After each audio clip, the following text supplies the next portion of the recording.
Hay momentos en los que un solo versículo puede revelar una verdad profunda que muchos prefieren esconder. Cuando el tema involucra dinero y fe, ciertos pasajes parecen molestar a aquellos que tienen autoridad en grandes congregaciones. En este video vamos a explorar uno de estos pasajes que rara vez se menciona en púlpitos suntuosos y descubrir por qué hay líderes que prefieren saltarse este versículo, preservando sus propios intereses en lugar de honrar lo que la palabra de Dios enseña. La historia comienza en un escenario de fervor religioso, donde cristianos de diferentes regiones se reúnen para escuchar las enseñanzas de los apóstoles. Ellos hablan sobre Jesús, el Hijo de Dios, que vino para salvar a la humanidad e instaurar el reino de justicia y amor. En este contexto, surge una práctica que se volvería fundamental en la vida de los fieles: la generosidad sincera, sin segundas intenciones. El apóstol Pablo, en especial, destaca la importancia de donar libremente, no por obligación o miedo, sino por alegría de cooperar con la obra de Dios. Los creyentes se sienten inspirados y comienzan a ayudar a aquellos que pasaban necesidad, siguiendo el ejemplo de Jesús, que siempre acogió a los más vulnerables. Pablo deja claro que todo debe partir del corazón. No hay un mandamiento pesado ni una regla inflexible sobre cuánto cada uno debe ofrendar. La contribución es espontánea, motivada por el amor a Cristo y al prójimo. Sin embargo, detrás de esta atmósfera de comunión, algunos líderes malintencionados percibían en la contribución financiera una manera de mantener sus privilegios. Con el paso del tiempo, aumentó el número de personas interesadas en hacer del Evangelio una fuente de lucro, deturpando la verdadera esencia del acto de dar. Este desvío de propósito, que ya en el primer siglo amenazaba la pureza de la Iglesia, permanece vivo hasta hoy. En sus viajes misioneros, Pablo recolectó donaciones para ayudar a los pobres de Jerusalén. Él enfatizaba que era necesario socorrer principalmente a los hermanos más necesitados, pues había muchos creyentes sufriendo con la escasez de recursos. En Romanos 15:26 cuenta cómo las iglesias de Macedonia y de Acaya contribuyeron de buen grado para aliviar la aflicción de los santos en necesidad. Este testimonio generaba esperanza en toda la comunidad cristiana, pues demostraba que el amor es más fuerte que las diferencias de clase social o de cultura. El Espíritu Santo unía a las personas en un solo corazón, compartiendo lo que tenían para que nadie viviera en miseria. En el núcleo de esta enseñanza, Pablo muestra que la contribución no es para erigir edificios lujosos o enriquecer a predicadores. El enfoque debe recaer en la asistencia a los que pasan hambre, a los que no tienen refugio o que se encuentran enfermos. La iglesia primitiva vivía en unión, y cuando alguien se encontraba en dificultad, había hermanos dispuestos a donar lo que podían para aliviarlo. Este movimiento de solidaridad fue notable en Hechos 2 y 4, momentos en que los cristianos repartían sus bienes para que no hubiera necesitados entre ellos. Este principio atraviesa siglos y sigue vigente. La verdadera generosidad es un reflejo del amor de Dios. A lo largo de la historia, muchas iglesias institucionalizadas comenzaron a enseñar que el diezmo, una práctica del Antiguo Testamento, sería aplicable a todos los cristianos como una obligación incontestable. Sin embargo, en la era de la gracia, iniciada con la venida de Cristo, la contribución se establece en otro nivel. En 2 Corintios 9:7, Pablo enseña que cada uno debe dar conforme a lo que propuso en el corazón, no por tristeza o necesidad, pues Dios ama a quien da con alegría. Este principio es diferente de la obligatoriedad sistemática del diezmo mosaico, pues ahora la motivación primordial es el amor, no la ley. Esto no significa que el cristiano no pueda diezmar o entregar más del 10% de sus ingresos, sino que todo debe ser fruto de una decisión sincera, no una bargaña con Dios. El enfoque sale de la coacción y entra en la dimensión de la libre voluntad. La práctica del diezmo en el Antiguo Testamento estaba orientada hacia el mantenimiento de los levitas para las fiestas sagradas y para el sustento de los necesitados en la nación de Israel. Cuando Jesús inaugura la nueva alianza, deja claro que todo lo que hacemos debe ser conducido por el amor que nos fue derramado. En este contexto, la donación de bienes y recursos no es un intercambio de favores divinos, sino una evidencia de compromiso y comunión fraterna. Con el paso del tiempo, algunos líderes percibieron que, al enfatizar la supuesta obligación del diezmo y una supuesta cosecha financiera como retorno garantizado, podrían estimular donaciones más elevadas. Apelaciones emocionales se volvieron frecuentes, con promesas de prosperidad material a cambio de ofrendas voluminosas. Mientras tanto, varias de estas comunidades poco hacían por los desfavorecidos, manteniendo proyectos sociales restringidos o inexistentes. Los pastores que actuaban de esta manera enfocaban la atención en el aumento de patrimonio. Construían templos lujosos, invertían en equipos caros y ostentaban un estilo de vida alejado de la realidad de la mayoría. Muchos fieles, acosados por discursos cargados de amenazas, creían que, si no entregaban sus ofrendas, estarían desobedeciendo a Dios. Había quienes donaban incluso sin condiciones financieras, endeudándose para mantener la reputación de buen cristiano. Sin embargo, las Escrituras nunca incentivan a una persona a hundirse en deudas para sostener gastos exagerados de un liderazgo con motivaciones cuestionables. El apóstol Pablo dejaba claro que la contribución debía ser proporcional, surgiendo de un corazón generoso, no de imposición o manipulación. La segunda carta a los Corintios fue escrita en un momento delicado. La iglesia de Corinto pasaba por conflictos y divisiones, y Pablo tuvo que defender su propio apostolado, pues algunos lo acusaban de no tener autoridad. Aún así, dedicó buena parte de esta carta para hablar de generosidad. El capítulo 9, en específico, es un llamado al apoyo financiero para la colectividad de los santos en necesidad. Pablo resalta que quien siembra poco, segará poco, y quien siembra con abundancia, segará con abundancia. Él habla sobre la gracia de Dios como la fuerza capaz de suplir a cada donante, haciéndolo apto para realizar buenas obras. En este panorama, muchos predicadores se detienen en los versículos 6 a 8 y saltan inmediatamente a los versículos 10 y 11, ignorando lo que está en el medio. Insisten en la idea de que, si alguien siembra, es decir, da dinero a la iglesia, recibirá a cambio una cosecha abundante. Es innegable que la palabra de Dios promete bendiciones a los generosos, pero la cuestión es que en el texto, la generosidad está directamente ligada al cuidado de los pobres. Esta conexión es crucial para entender el verdadero sentido de la enseñanza de Pablo, pues él cita explícitamente el ejemplo de quien distribuye recursos a los necesitados. El versículo en cuestión es 2 Corintios 9:9, que dice: como está escrito, distribuyó, dio a los pobres, su justicia permanece para siempre. Este pasaje retoma el Salmo 112, que destaca al hombre temeroso de Dios, dispuesto a amparar a los necesitados. Pablo inserta esta cita para reforzar que la cosecha de quien siembra generosamente está en realidad asociada a la práctica del cuidado de los más carentes. Él no está exigiendo que se dé dinero a instituciones ricas que abundan en recursos, sino enfatizando la necesidad de extender la mano a quien sufre.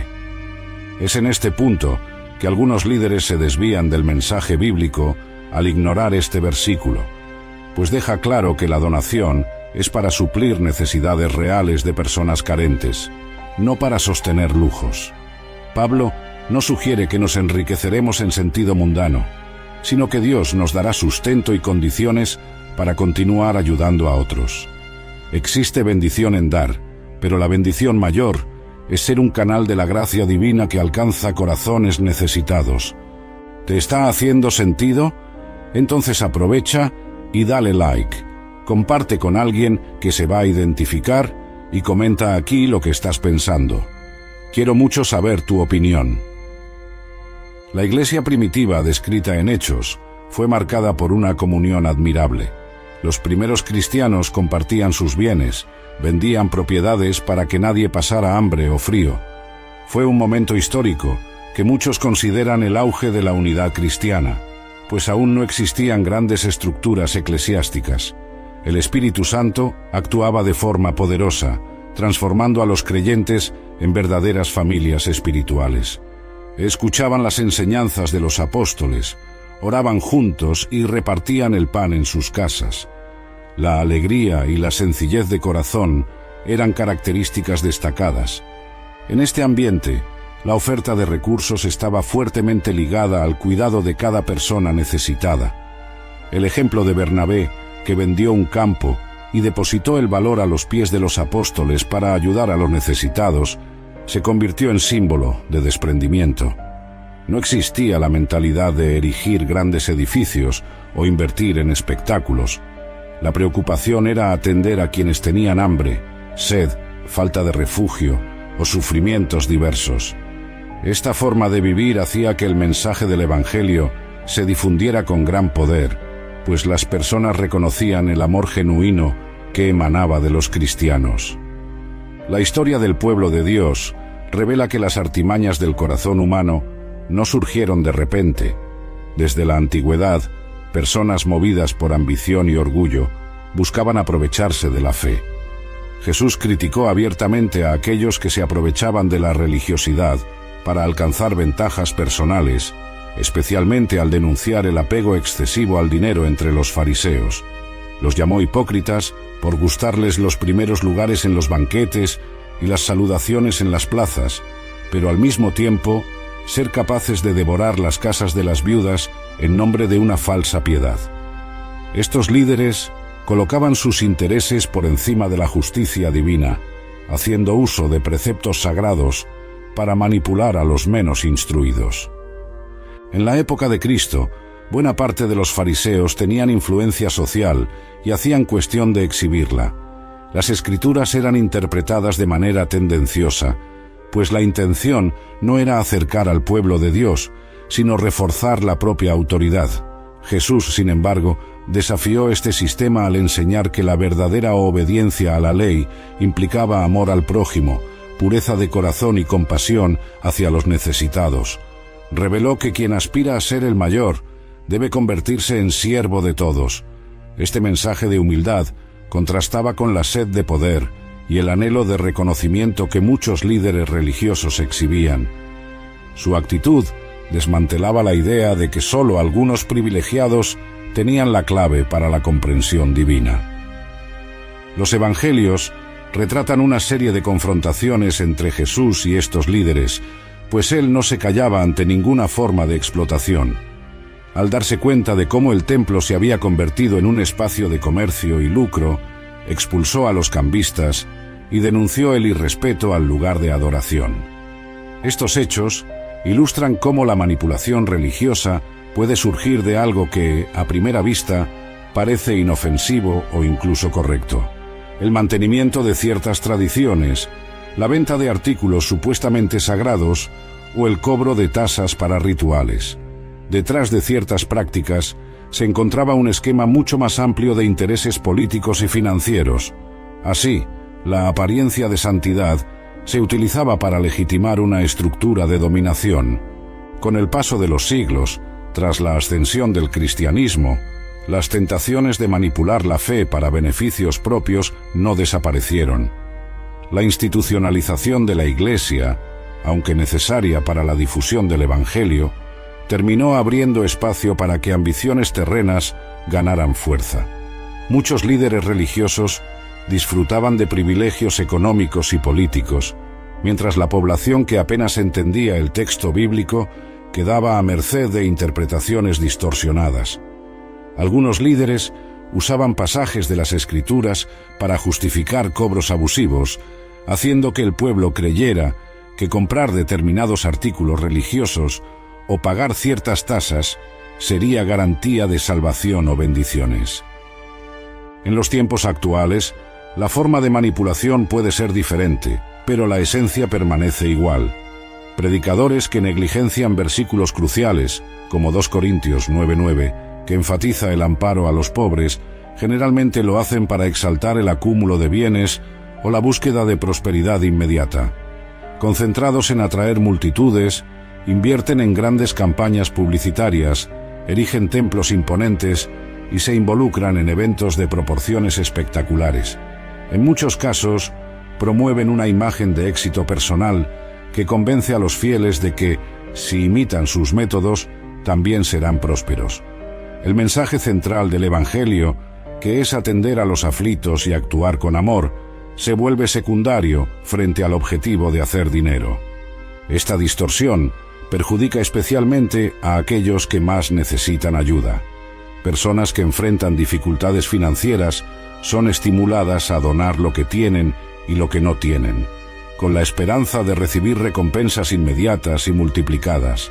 El discurso que promete una cosecha abundante se convierte en una especie de bargaña con lo sagrado, como si Dios estuviera obligado a retribuir en la misma proporción, o incluso más, todo valor ofrecido. Esta mentalidad, por un lado, debilita la comprensión de la providencia divina, por otro, refuerza un ciclo en el que los líderes se enriquecen cada vez más, mientras la mayor parte de la congregación permanece al margen de las promesas de abundancia. El problema no está en apoyar una congregación que se empeña en obras misioneras o en sostener proyectos que benefician genuinamente a la sociedad. Jesús y los apóstoles siempre incentivaron la práctica de la generosidad. Sin embargo, si la dirección y el uso de los recursos son sospechosos, si las preguntas son recibidas con hostilidad o si la transparencia es reemplazada por narrativas emocionales que se desvían de la verdad, tenemos claros indicios de manipulación. En esta situación, es necesario el discernimiento que nace de la lectura honesta de las Escrituras y de la búsqueda sincera de la voluntad de Dios. Pablo ya advertía a los cristianos contra falsos obreros y falsos apóstoles que usaban el nombre de Cristo para ganancias propias. Enfatizaba la importancia de conocer el Evangelio y ponerlo en práctica de forma íntegra, para que nadie fuese seducido por discursos atractivos pero vacíos. La manipulación, sea en cualquier época, siempre se disfraza de aparente espiritualidad. Por eso Jesús mismo orientó a sus discípulos a vigilar y orar, para no caer en tentaciones. La vigilancia incluye el cuidado de no permitir que la fe sea distorsionada, ni por ambición, ni por presiones externas.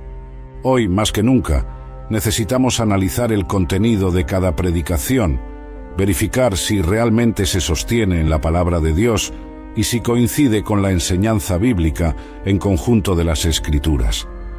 La Biblia no se limita a 1 o 2 versículos seleccionados para sostener una tesis aislada. Es un todo coherente, apuntando a Cristo y al servicio en amor. Cuando esta coherencia se rompe y pasajes enteros son negligenciados u omitidos, el riesgo de caer en la manipulación se hace evidente. Corres a cada cristiano mantener un corazón abierto, pero también crítico, buscando la verdad que libera, en lugar de la ilusión que aprisiona. Así, el peligro de la manipulación no es solo una advertencia lejana. Se trata de algo real y presente en cualquier época y lugar donde la avaricia y el orgullo se mezclan con la religión. El siervo de Dios debe recordar que el mayor deseo del Señor es ver corazones que lo amen por encima de todas las cosas, sin transformar el Evangelio en un instrumento de control o fuente de riqueza ilícita. Al caminar con discernimiento y humildad, la fe se convierte en un canal de gracia y liberación para muchos, y no en un arma de explotación. Solo un regreso sincero a las Escrituras, a la luz del Espíritu Santo, preserva la pureza y el propósito original de anunciar la compasión divina al mundo. La trayectoria del apóstol Pablo ilustra cómo el cristianismo avanzó rápidamente en medio de diversas culturas y situaciones sociales. Fue pionero en el establecimiento de iglesias en regiones lejanas y enfrentó muchos desafíos: disputas entre judíos y gentiles, persecuciones y cuestionamientos sobre la legitimidad de su ministerio. En todas las cartas que escribió, Pablo tenía un objetivo claro: mantener la unidad de los creyentes en torno al Evangelio genuino, sin permitir que tradiciones humanas o ambiciones personales desvíen el enfoque principal, que es Jesús Cristo y el cuidado del prójimo. Cuando Pablo menciona en Gálatas 2:10 la instrucción de recordar a los pobres, no está definiendo una práctica secundaria, sino algo fundamental para la vida cristiana. El contexto muestra que, al presentar su ministerio a los apóstoles de Jerusalén, la única solicitud hecha fue que no descuidara a los necesitados. Fue un recordatorio poderoso de que la fe en Cristo no se restringe a dogmas o debates teológicos. Se manifiesta en gestos concretos de solidaridad. Pablo ya ponía este principio en práctica, pues organizaba colectas para ayudar a iglesias y hermanos menos favorecidos, sobre todo aquellos que enfrentaban persecución o carecían de condiciones básicas para sobrevivir. Esta preocupación se refleja aún más intensamente en Romanos 15:26. Él relata con gratitud que Macedonia y Acaya contribuyeron voluntariamente para socorrer a los santos pobres de Jerusalén. Aunque estas regiones tenían sus propias dificultades, actuaron con generosidad, porque entendían que todos formaban parte de un mismo cuerpo. Cuando un miembro sufría, todo el cuerpo sufría junto, según la metáfora que Pablo usa para explicar la interdependencia entre los cristianos. Este espíritu de ayuda mutua mostró al mundo de entonces que el mensaje del Evangelio superaba fronteras culturales, intereses políticos y diferencias económicas. Es en esta perspectiva que notamos la importancia de 2 Corintios 9:9. El versículo deja claro que la donación está dirigida primero a aquellos que se encuentran en situación de vulnerabilidad. La alegría de contribuir no venía de una promesa de retorno financiero rápido, sino de comprender que el acto de dar tocaba la esencia del carácter divino, que es amor. El propio Jesús reveló en diversos pasajes su aprecio por las personas marginadas de la sociedad, tocó leprosos, conversó con samaritanos, sanó ciegos y liberó cautivos. El Maestro nunca cobró tasas para operar milagros, ni ostentó riqueza. Su objetivo era liberar a todos de la injusticia y del pecado. Cuando la Iglesia se distancia de este patrón, valorando la ostentación o el acúmulo de recursos para fortalecer su imagen, pierde gran parte de su identidad. El cuidado que Pablo tanto enfatiza, el mismo que las iglesias de Macedonia y Acaya ejemplificaron, contrasta con la práctica de invertir en estructuras pomposas que poco o nada hacen por los carentes. Una catedral imponente no es capaz de testificar el amor de Cristo si dentro de ella no hay personas dispuestas a compartir el pan con el hambriento o la ropa con el desnudo. Por otro lado, una congregación pequeña pero solidaria puede iluminar toda la comunidad, pues vive la esencia del Evangelio al amparar a los que sufren. Este entendimiento contraría incluso la idea de que la fe cristiana es individualista o limitada a la experiencia personal con Dios. La Biblia muestra que, aunque la salvación es personal, el resultado de este encuentro con Cristo se manifiesta en acciones comunitarias. Cuando se lee Gálatas y Romanos, se percibe cómo Pablo equilibra doctrinas profundas sobre la justificación por la fe con prácticas concretas de amor al prójimo. Él no separa una cosa de la otra, pues ambas son caras de una vida transformada por el poder del Espíritu Santo. Por eso, al enfrentarse a carencias, el cristiano auténtico siente la responsabilidad de actuar, en lugar de solo rezar y esperar que otros cuiden del asunto. Este aspecto comunitario se mantiene firme en toda la tradición del Nuevo Testamento. Pedro, Santiago y Juan también refuerzan la importancia de vivir la caridad. Santiago, por ejemplo, desafía a los creyentes diciendo que la fe sin obras está muerta, haciendo referencia directa a la ayuda a los necesitados. Si alguien ve a un hermano necesitando alimento o vestimenta y no hace nada, ¿de qué sirve declararse creyente fiel? La práctica de socorrer al prójimo confirma la legitimidad de la fe que se profesa. Es en este punto que el mensaje de 2 Corintios 9:9 encuentra su perfecta continuidad, pues distribuir a los pobres y hacer el bien dejan un testimonio vivo y fuerte de la justicia de Dios operando en el mundo. Lo que hace que muchas iglesias actuales fallen en este aspecto es la priorización de proyectos ambiciosos que buscan la autopromoción en detrimento del sustento de los necesitados. Al recordar el ejemplo de las comunidades de Macedonia y Acaya, el contraste es evidente. Sin grandes recursos, actuaron con amor genuino. La fe era el motor, no la búsqueda de retornos materiales. Pablo exaltó esta generosidad porque confirmaba la transformación del corazón, demostrando que el Evangelio iba mucho más allá del discurso. Hoy, aquellos que siguen este modelo continúan esparciendo esperanza y luz, probando que la caridad no es solo una cualidad, sino un mandamiento que nace de la propia naturaleza divina. La era moderna ofrece muchos desafíos diferentes, pero la esencia permanece. Si somos cristianos, debemos recordar a los pobres y necesitados como parte integrante de nuestra misión espiritual. Esto no es un añadido opcional, forma parte del núcleo del Evangelio que Pablo, Pedro y todos los demás apóstoles transmitieron. Aquellos que intentan silenciar este aspecto, enfocándose solo en bienes y prosperidad inmediata, terminan por distorsionar el mensaje de Cristo. La invitación, por lo tanto, es para recordar las palabras de Pablo en Gálatas y Romanos y dejar que el mismo espíritu que operó en iglesias antiguas opere en nosotros. Así, el cuidado de los más frágiles será la mayor prueba de que el amor de Dios realmente habita en nuestro medio. La trampa de la prosperidad. Lo que muchos llaman teología de la prosperidad se ha convertido en una herramienta para explotar emocionalmente a los fieles que buscan soluciones rápidas para problemas financieros. Algunos pastores prometen prosperidad instantánea, multiplicación de dinero e incluso la cancelación de deudas solo mediante ofrendas voluminosas. Sin embargo, la Biblia no enseña este tipo de bargaña con el Altísimo. El propio Jesús vivió humildemente, nació en un pesebre, no acumuló riquezas y enseñó que su reino no es de este mundo. Aconsejó que en el mundo tendremos aflicciones, pero que podríamos tener buen ánimo porque Él venció al mundo. Contrario a las promesas irreales, el Evangelio apunta hacia una vida de contentamiento en Dios, independientemente de las circunstancias.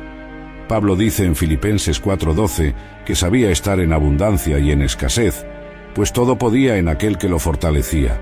La prosperidad bíblica no se resume en dinero, abarca paz interior, comunión con Dios, fe inquebrantable y alegría que no depende de bienes. Cuando una comunidad se enfoca solo en los retornos materiales, pierde la esencia del llamado de Cristo para servir. La comunidad local, cuando está bien administrada, puede ser un canal de bendiciones para muchos. Hay iglesias que invierten en misiones, en proyectos de alfabetización, en casas de recuperación, en ayuda a familias carentes y en diversos ministerios que brindan apoyo. En estos casos, apoyar financieramente a la congregación se convierte en una forma legítima de extender el Evangelio y el amor de Cristo a lugares donde el dolor es intenso.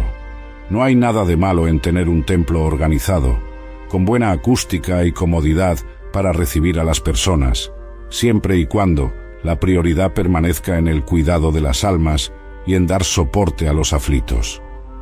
Los problemas surgen cuando el dinero recaudado se convierte en lujo para pocos y no hay transparencia sobre el uso de los recursos. También se agrava cuando el pastor manipula emocionalmente al pueblo para donar, sin explicar el verdadero contexto bíblico. La iglesia local debe ser un lugar de edificación mutua, enseñanza saludable y servicio.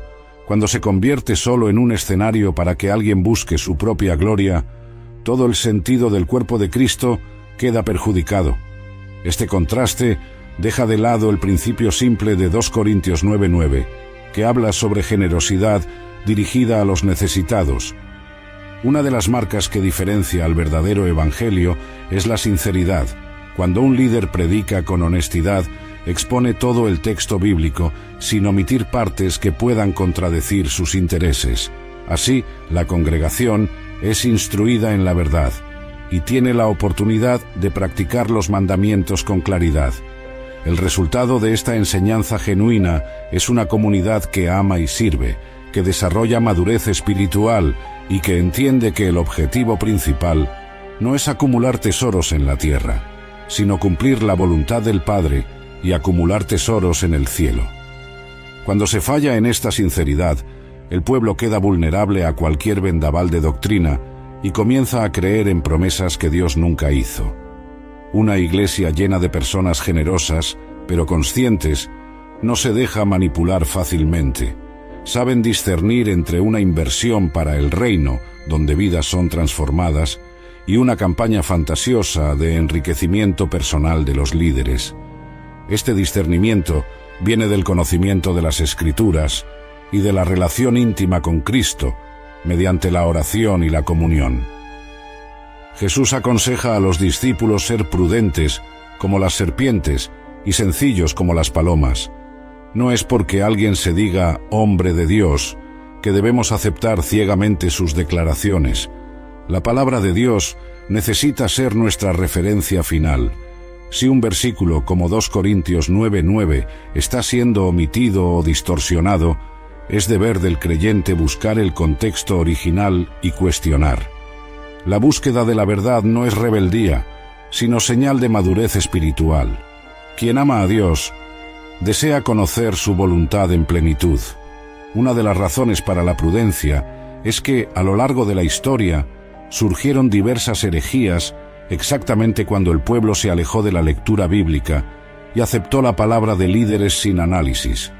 Así fue como prácticas paganas se infiltraron en ciertos ritos cristianos a lo largo de los siglos, y también así es como hoy surgen nuevas trampas, disfrazadas de revelaciones espirituales, pero que en realidad solo sirven a la codicia de algunos. La prudencia evita que nos convirtamos en presas fáciles de quienes desean manipular nuestra fe. El Evangelio no defiende la pobreza ni la riqueza como prerequisitos para la salvación. Dios puede bendecir financieramente a un siervo fiel, pero esto no se convierte en regla ni indicador de mayor santidad. También hay creyentes dedicados que enfrentan situaciones económicas difíciles y por ello no son menos bendecidos. El concepto bíblico de prosperidad pasa por la fidelidad y la capacidad de servir al prójimo, ya sea en las posesiones o en la falta de ellas. Por ello, es fundamental aprender a depender del Señor en cualquier circunstancia.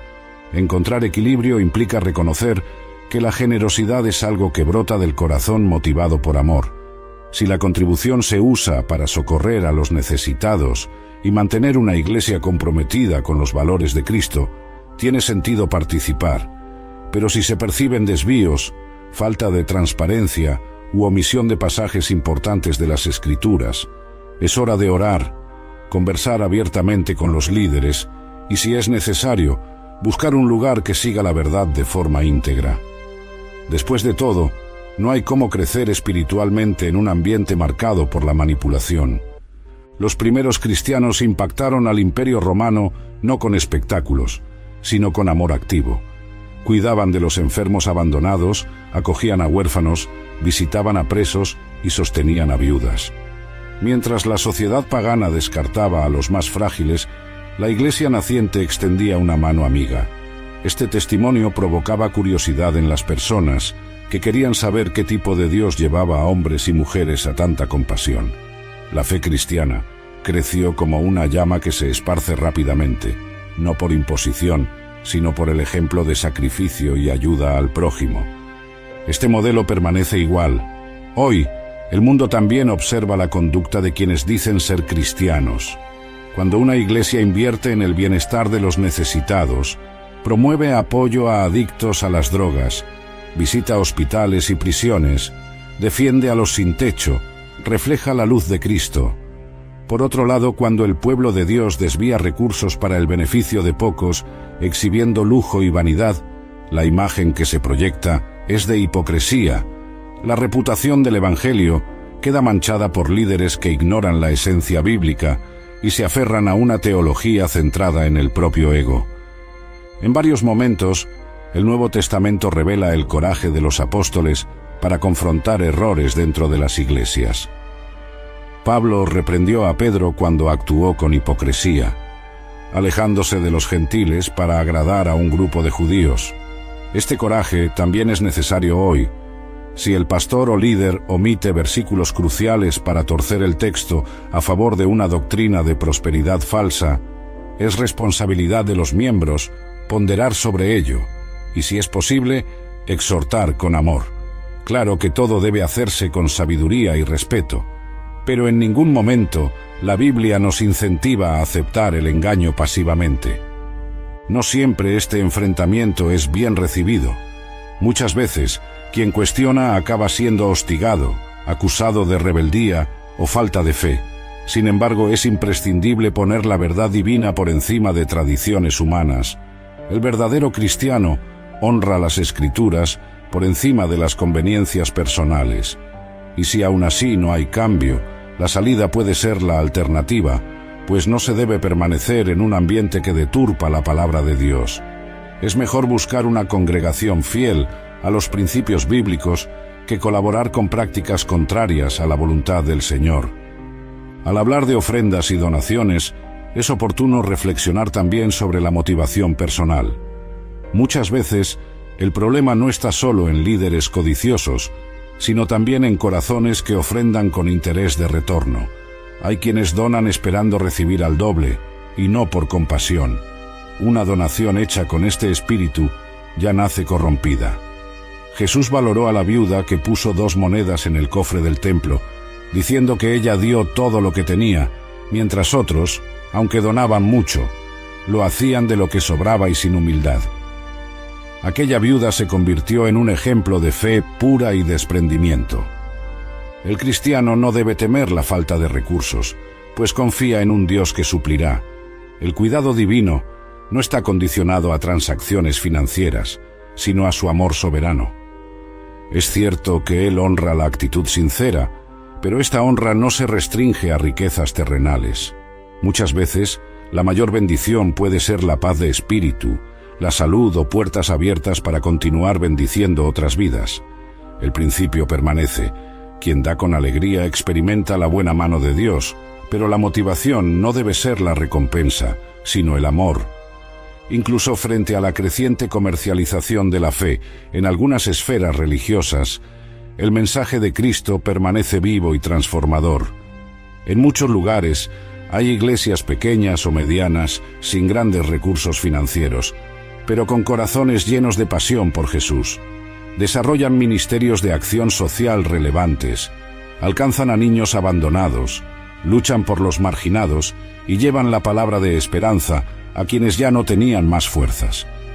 En estos lugares, la esencia bíblica de 2 Corintios 9:9 se practica. Distribuir a los pobres, recordando que nuestra justicia en Cristo permanece para siempre. Estas comunidades pueden no ser tan famosas o televisivas, pero ejercen un gran impacto en la vida de las personas. La alegría de servir, libre de manipulaciones, convierte a cada creyente en un misionero en su barrio, colegio o trabajo. Es posible ver el milagro sucediendo en la restauración de familias, en el consuelo a enfermos y en el rescate de vidas. Todo esto comprueba que la Iglesia no se resume en estructuras físicas, sino en el pueblo de Dios en acción, comprometido con los valores del reino. La Biblia enseña que somos peregrinos en esta tierra. Nuestras posesiones materiales son temporales y un día cada uno de nosotros rendirá cuentas de cómo administramos lo que recibimos. Jesús contó la parábola de los talentos, recordando que Dios da recursos y dones a cada siervo, esperando que sean multiplicados para fines útiles y justos. Cuando nuestra preocupación principal se limita a acumular bienes o a participar en esquemas que prometen ganancias fáciles, perdemos de vista la perspectiva eterna. Lo que tendrá valor cuando estemos ante el Creador no es cuánto acumulamos, sino si fuimos fieles en el uso de todo lo que Él nos confió. De la misma manera, líderes que explotan la buena voluntad del pueblo tendrán que responder por cada alma que desviaron o sobrecargaron. El llamado pastoral es un llamado a cuidar, enseñar y velar, no a explotar o manipular. Ya aquellos que vivieron para socorrer a los necesitados, llevando el amor de Cristo a lugares sombríos, serán recompensados. Esta recompensa, sin embargo, no puede ser una mera motivación para el bien. Debe ser la consecuencia natural de un corazón redimido. Llegamos al cierre de esta caminata por la verdad bíblica sobre generosidad y sobre el versículo que muchos líderes prefieren ocultar. Lo que queda más evidente es que 2 Corintios 9:9 no puede ser despreciado. encapsula el núcleo del cuidado divino hacia los necesitados. Dios se agrada de quien reparte lo que tiene con amor y sinceridad, pues este gesto refleja el propio carácter del Padre, que a todos suplirá con misericordia. Cuando alguien salta este versículo intencionalmente para moldear el mensaje a su propio interés, comete una grave distorsión de la palabra. El mejor consejo que podemos dar es: ora, estudia las Escrituras con atención y pide discernimiento al Espíritu Santo. No te dejes engañar por discursos que excluyen a los pobres de la preocupación central o que prometen riquezas rápidas a cambio de ofrendas. Si notas que un pastor o líder ignora pasajes esenciales, cuestiona abiertamente y busca una comunidad que realmente viva el Evangelio de Cristo. Recuerda que no existe una iglesia perfecta, pero hay grupos que se esfuerzan por permanecer fieles a lo que el Señor ordenó. Si este cuidado y la verdad bíblica no están presentes, no dudes en procurar un lugar que rescate la esencia del amor al prójimo, que debe ser la marca registrada de todo cristiano.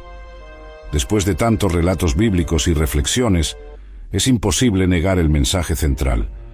Dios nos invita a una vida de generosidad genuina, cuya principal motivación es el amor que Él mismo derramó en nuestros corazones por medio de Cristo. Esta generosidad tiene un objetivo claro: los que sufren, los desamparados, aquellos que en la sociedad muchas veces son dejados de lado. Los apóstoles ejemplificaron este cuidado y promovieron colectas a favor de los santos necesitados, recordando que la gracia de Dios se vuelve visible cuando la Iglesia se compadece de los más débiles. Si hay un consejo final, es este: cuidado con quienes hacen de la fe un negocio.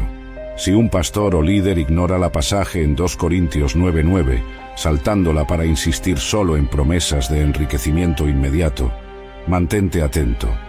La Biblia no se calla sobre la generosidad, sino que la orienta para el sustento de los pobres y para el avance legítimo del Evangelio. Sobre todo, recuerda la propia vida de Jesús, que era simple y dedicada a servir. Él, que siendo rico, se hizo pobre por amor a nosotros. Este es el patrón de humildad que su pueblo debe seguir. Nunca aceptes manipulación religiosa. Huye hacia la verdad, pues ella siempre te conducirá a una mayor libertad en Cristo, donde la generosidad no es una carga, sino una expresión del amor divino. Que Dios te bendiga y te ayude a discernir lo que es verdadero según las Escrituras.